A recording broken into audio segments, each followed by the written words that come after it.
ang pinagdaanan, tila nakakita ng kakampi at bagong pag-asa si Mercy kay Boy. Bagamat hindi sang-ayon ng kanyang mga anak, hindi pa rin ito nakapigil kay Mercy upang makisama kay Boy.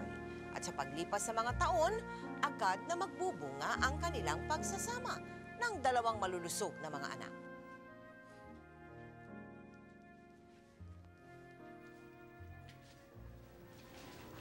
Oh, bakit bigla kang natahimik dyan? Wala. Nag-aalala lang ako para sa mga anak natin. Ganyang edad din yung dalawa kong namatay na anak nung magsimula sila magbago. Pero normal naman sila nung ipinanganak ko. Nagsimula sila ng itsura at kilos nung mag-4 na taon sila. Huwag kang maging masyadong negative. Huwag kang mag-alala. Hindi naman siguro mangyayari sa mga anak natin yun. Pero paano kung mangyari nga? Paano kung matulad sila dun sa dalawa kong anak? Labis pa rin nangamba si Mercy para sa kanyang mga anak. Hanggang sa... Anong gusto nyo? Pagsalita kayo, anong gusto nyo? Baka naman kasi nagugutom na mga bata. Hindi, ang daming pagkain dyan. Binibigyan ko nga kanina, itinatapon lang. Ano ba? Sabihin mo sa akin, anak, ano bang gusto nyo? Ha? Mare, huwag kang magagalit, ha? Hindi pa ba natututo magsalita ang mga bata? Hindi ko nga alam eh. Ito nga si JR. Walang ibang alam sabihin ko, hindi maak pa. Pagkatapos pag nagre-reklamo, puro ungo lang at saka sigaw. Baka kailangan na natin sila ipatingin sa doktor? Bakit naman? Walang sakit ang mga anak ko! E paano kung meron nga silang sakit? Hindi mo ba napapansin? Hanggang ngayon hindi pa sila natututo magsalita. Saka parang... iba na ang tsura nila.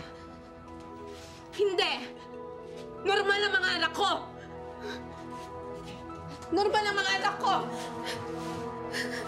Hindi. Normal ang mga anak ko! Hindi sila magagaya kay Michael at Edward! Hindi! Normal sila! Wala silang sakit!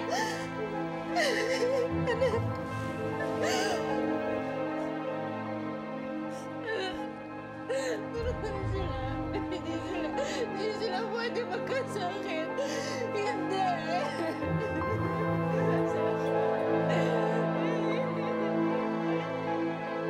Mrs., narito ang mga records ninyo. Nagkaroon na pala kayo ng 2 anak na ganito ang kalagayan. Opo. Hindi ho ako nagkaroon ng pagkakataon na patignan sila sa espesyalista dahil medyo kapuso ako sa pera. Dok, ano ho ba talagang sakit ng mga anak namin?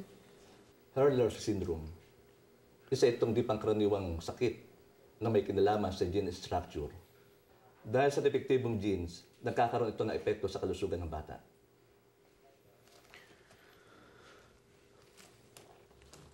Narito ang mga ilang larawan na may kinalaman sa mga batang may sakit na Hurler syndrome.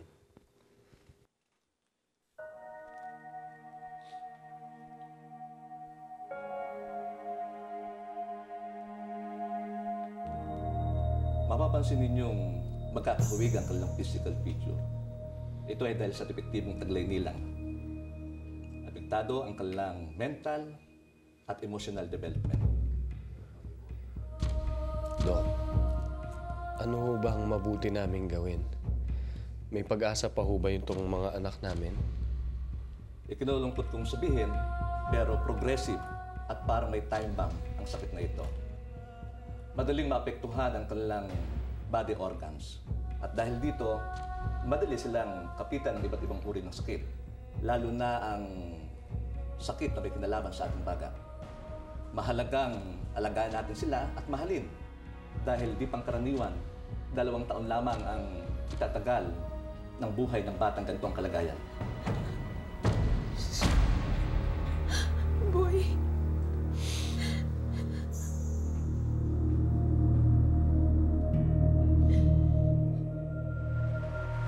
Dalawang anak ko na nagkaganyan. Namatay na sila. Tapos ngayon, eto na naman, ganyan na naman. Hindi ko alam kung ano bang mali sa akin. Ano bang mali sa pagkababae ko, sa pagkatao ko. Ano bang gustong sabihin sa akin ng Diyos? Bakit niya ako binibigyan ng ganitong klaseng puso?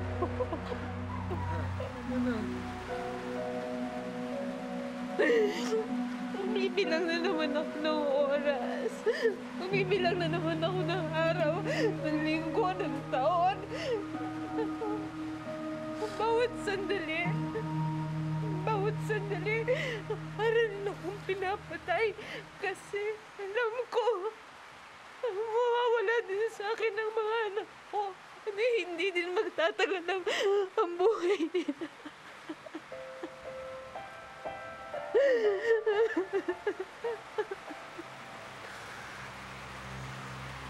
Tama na.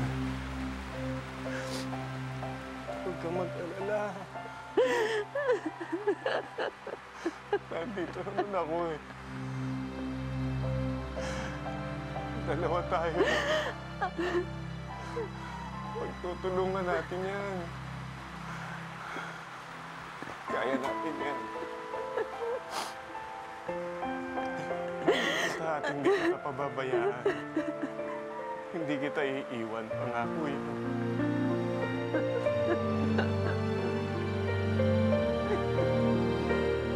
Ayoko.